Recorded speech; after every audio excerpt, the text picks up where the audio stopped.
Hello everyone and welcome to episode 2 of our A Link Between Worlds HD playthrough. In the first episode, I stated this would not be a 100% run, and would just be playing for fun, but I changed my mind while editing the first video. So for now on, we will be going for a 100% run, which explains the confusion. The commentary on playthroughs will mostly be spent giving details, facts, and behind the scenes information on the game, while answering questions from the viewers. So if you have any questions you would like answered on a future video, comment below, and when I begin the next episode, I'll be sure to give you a shout out and answer your questions while playing. This episode, we will be making our way through the Sanctuary, meeting Yuga, Ravio, Zelda, Sahasrahla, and even Old Man Link from A Link to the Past, all for the first time, and ending by making our way to the first actual dungeon, the Eastern Palace. So let's begin. Also, for some of you who are interested, we have another voice actor from The Legend of Zelda Breath of the Wild who has been on our 𝐈𝐧𝐬𝐭𝐴𝑠cast before, returning for a new episode. For those who don't know, we've had the voice actors for Zelda and most of the champions on our podcast. I would like to know which voice actor you think it could be, so comment below. And remember to give some Zelda or Nintendo questions for us to answer on our next episode. Jesse, do you like Michael Jackson? I'm not a huge fan. Sorry if that's bad. It's just not my type of music. Even when I was younger, I wasn't a fan. I've always been into, when I was younger, there was rock and a little bit of rap, like Eminem. Now there's also some pop when I was younger too. Now it's mostly stuff like Escape the Fate, who I'm actually friends with. I'm lucky enough to say that I'm actually friends with the members of that band. So there's a couple of interviews on this channel. On the first episode of our Zelda podcast, the 𝐈𝐧𝐬𝐭𝐴𝑠cast, they actually give a question for our Zelda mailbag. Whenever they come to town, we try to hang out. Other bands like Falling in Reverse, Dead Rabbits, Escape the Fate, all three of them are sort of, in a wonky way, the same band because they've all shared a lot of the same members. Oh yeah, this is where the Citra emulator kind of troubles you because you still have to use the mouse for the second screen down there because you can't use the controller for the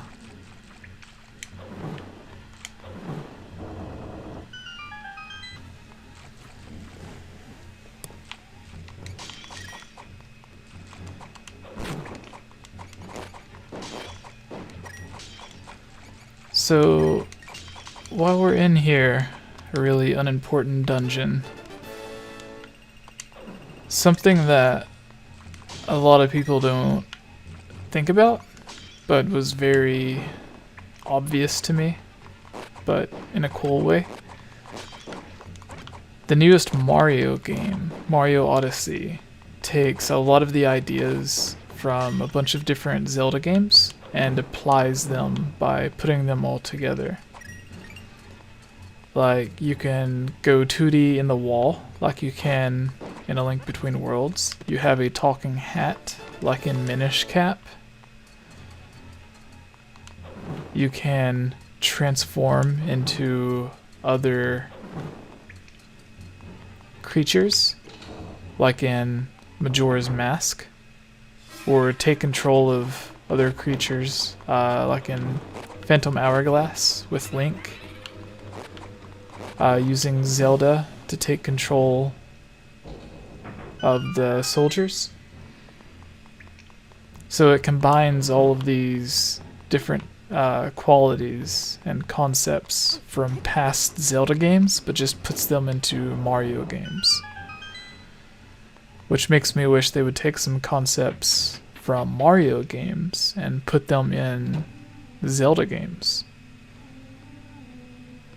Like Super Mario Galaxy, but as a Zelda game, where there's like a dungeon or a couple of dungeons that just wreaks havoc on gravity. Like how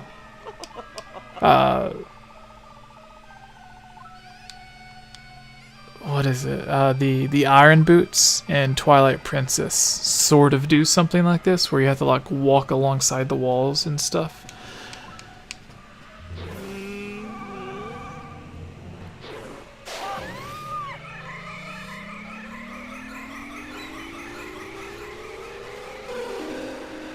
How cool is Twilight Princess? Twilight Princess, Link turns into a wolf, is a lot cooler than the other wolf game that came out a little bit later on, where Sonic turns into a wolf.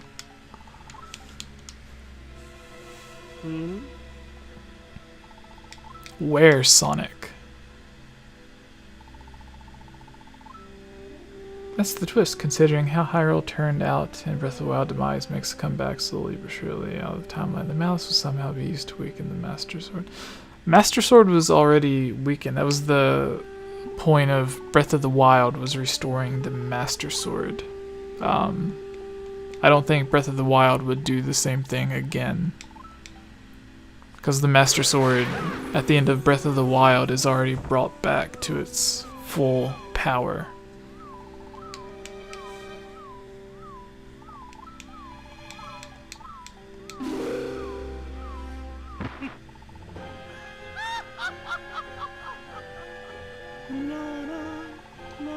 That's some creepy voice acting. That na na na na na na.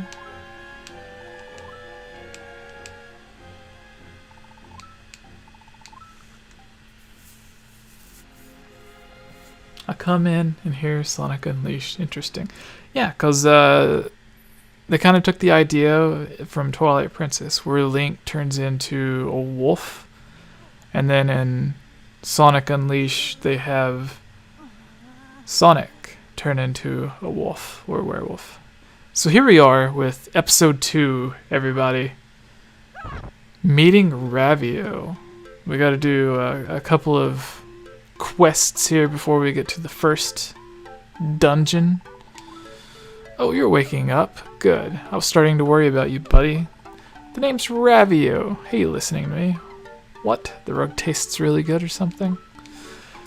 So, again, I won't really be reading all of the chat boxes in the game, but you guys can comment below. Let us know if you would like me to read more of the chat boxes. While I'm playing through, I'm mostly going to be giving off some Zelda trivia and facts and stuff like that. Like in the first episode, we were talking about how the mask on Link's wall here, everyone at Nintendo tried saying that Nintendo was not working on Majora's Mask 3D at all. Like if they had enough fan requests, then they might consider it. But when it came time, they actually said that yes, indeed, the mask being on Link's wall was 100% a tease that they were working on Majora's Mask 3D, despite denying it just months before. That's why when everyone says like, oh, well, Nintendo said they would never, ever release Skyward Sword HD, or they're not working on Skyward Sword HD because Aonuma said blah, blah, blah. It's like, yeah, Nintendo also said they would never make a Mario movie, they would never release their games on smartphones, they would never, the Switch would not replace the Wii U or the 3DS. They would never release an XL version or a second version of the 3DS, and they ended up releasing 5. They were not working on Majora's Mask, and it turns out they were working on Majora's Mask. So there's hundreds of examples where Nintendo said they were absolutely not doing something. In Miyamoto's own words, they would never release a second version of the 3DS. That was his own words. Less than a few months later, they came out and released the 3DS XL. The whole point is they have a marketing team that they pay millions of dollars to announce stuff at what they think is the perfect time. So you just have to think about this. And for those wondering what A Link Between Worlds would look like on the Nintendo Switch, this is probably as close as you're going to get until they actually release a version of it. But if it did come, it wouldn't just be in HD like this is. It would actually have like all around better graphics, not just a higher resolution.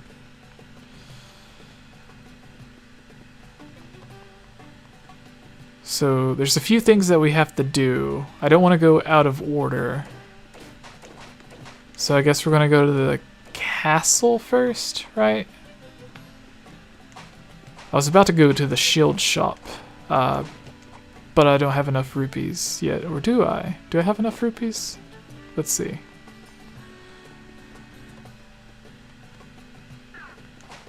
I didn't think I did.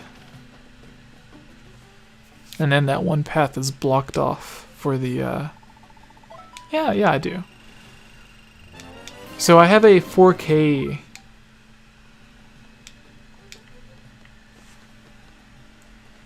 comparison of A Link Between Worlds on my channel that you guys can check out.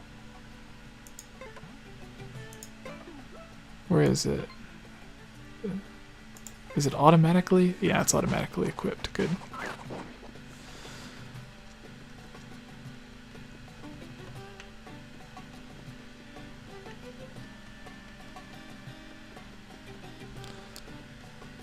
Link Between Worlds is one of the few games I haven't played. Is it worth it? Yes. So, A Link Between Worlds, it had a bumpy start. We're actually making a video right now about the history and a bunch of facts about the origins of the game, unused content, and a bunch of other stuff for everyone. It'll have Daniel, me, and Holly Wolf on it. One of our good friends that's been on a lot of our videos.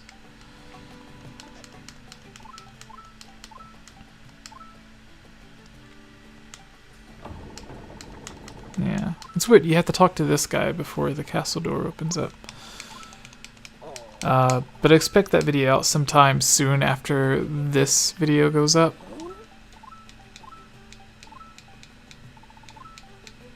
It's basically a top 10 on a bunch of facts, but one of them is that this game began sort of like Triforce Heroes, where they had a bunch of ideas for dungeons. So they had like over 50 ideas and concepts for dungeons for the game, and they were working on a new game with the wall mechanic.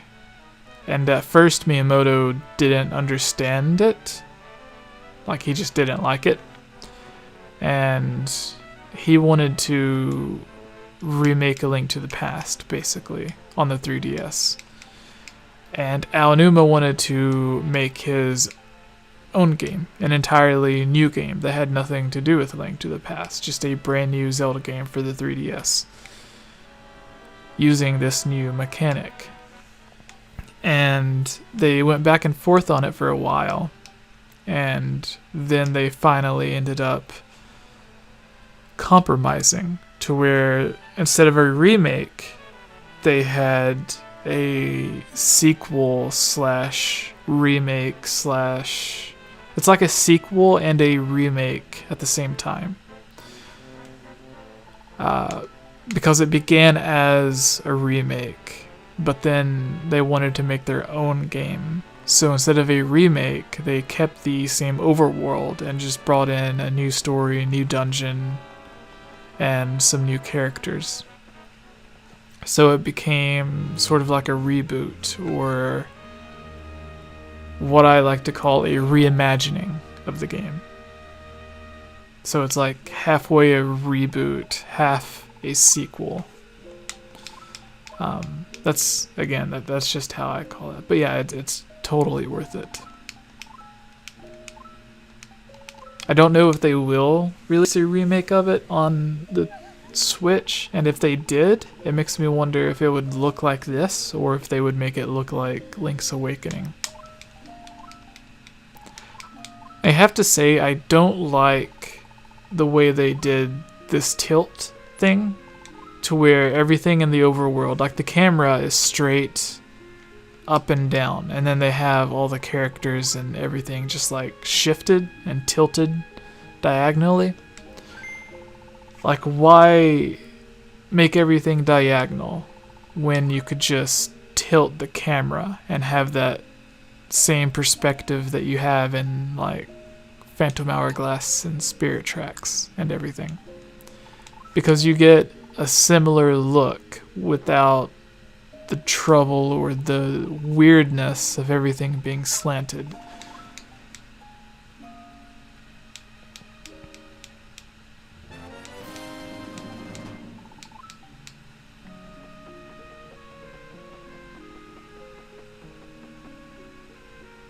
Hey, Javier, that's not nice. We're pals with Patricia, the voice of Zelda from Breath of the Wild. She's been on the channel before. Don't be talking bad.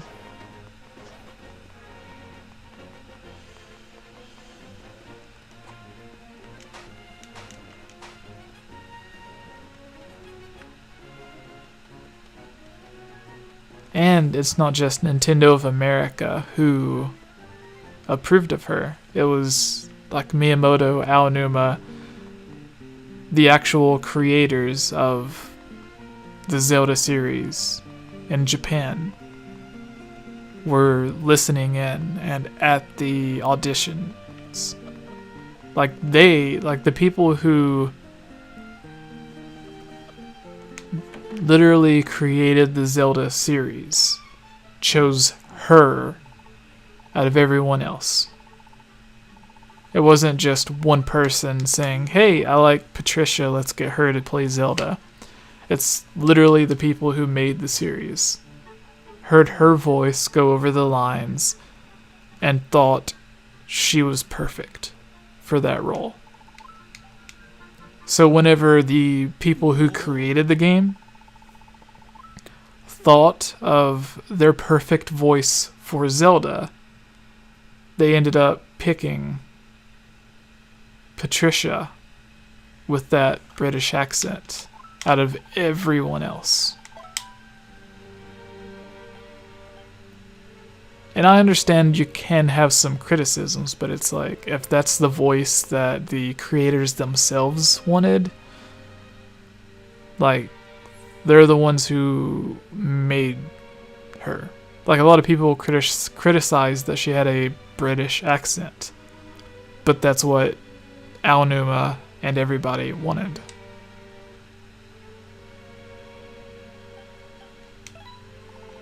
It's always weird, like, they give you these things that gives you, like, you can pick what you want to do, but you get the same outcome either way.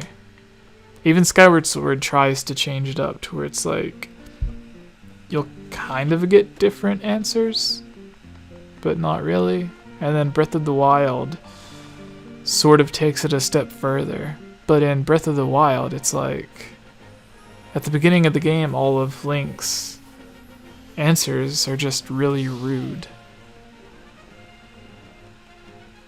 Like, Link is incredibly rude to the King of Hyrule at the beginning of Breath of the Wild. All of his answers makes Link seem like a snarky, I guess just a snarky bad word. I'm not gonna say it, but yeah. Like when they always talk about making Link be like an extension of the player, and that's why they give Link different answers for you to choose from. But all of the answers, to me, just make him seem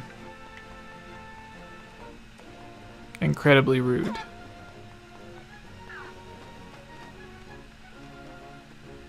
Because it's like, everyone Link comes across at the beginning of Breath of the Wild literally wants to kill him. Except this old man. The old man gives him food, teaches him how to cook, defend for himself, everything. Without the old man, he would be dead. And he's incredibly rude to the old man.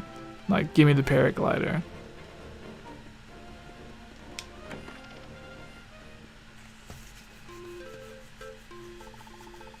Talk to Ravio. I think he gives us the bow and arrow.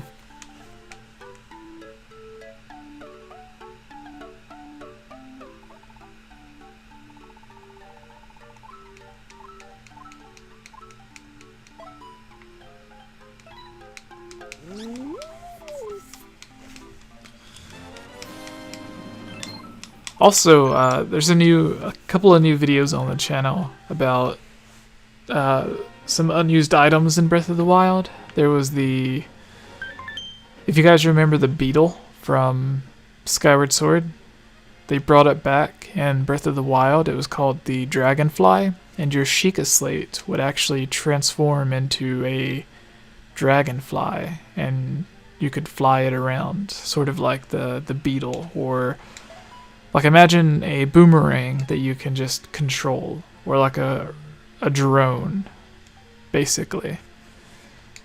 You could turn your Sheikah Slate into a drone.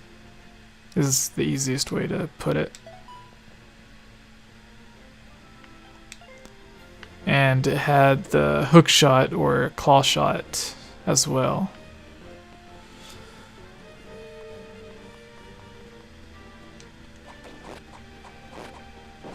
So there are a few hearts we can get.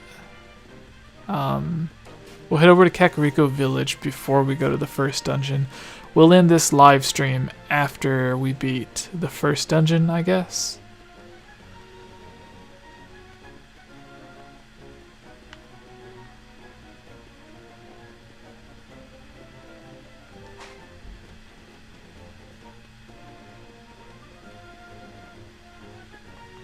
I know there's a lot that we can do before we go to the first dungeon, but what am I doing?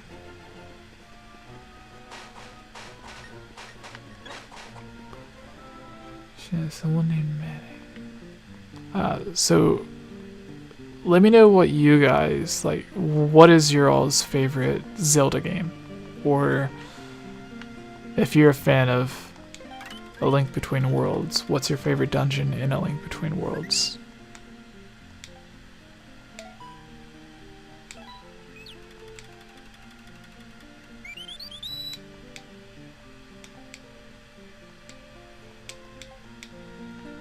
Kind of random, but I was sort of... What's the best word to say? I was impressed by it, but it was still sort of a letdown. 100 rupees. Jeez. Do I look rich? Is Old Man Link around? For those who don't know, that person that they call Old Man in this game, that's in the green tunic, is heavily implied, this guy, is heavily implied to be the Link from A Link to the Past. Gramps is his name. He's the one that you fight after you finish all of the Street Pass things where you fight Dark Link. You end up fighting him. And he has like all of the same items that Link does. He... what is it? The person who lives with him talks about all of these adventures that he's been on.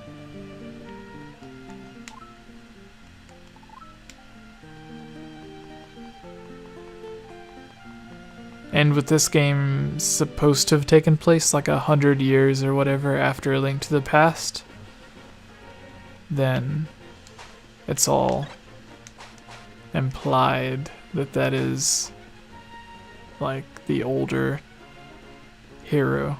So, kind of cool.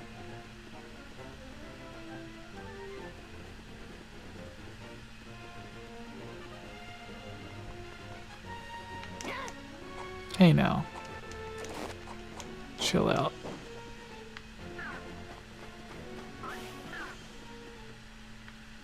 Here's the Great Fairy.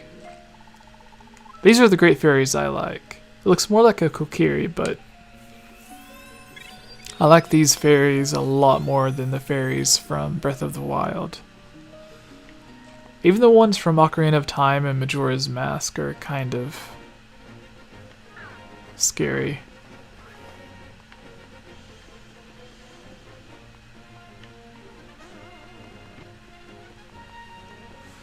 Alright, this is where we have to use the mouse on the computer.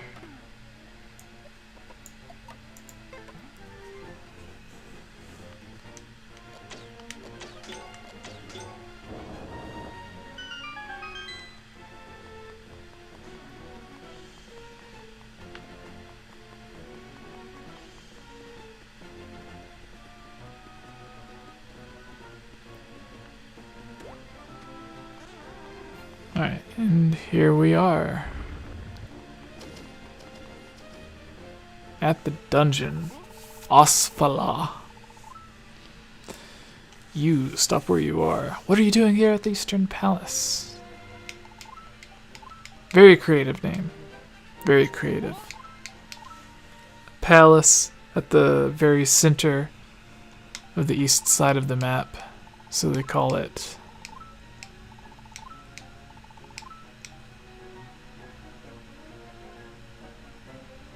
the Eastern Palace.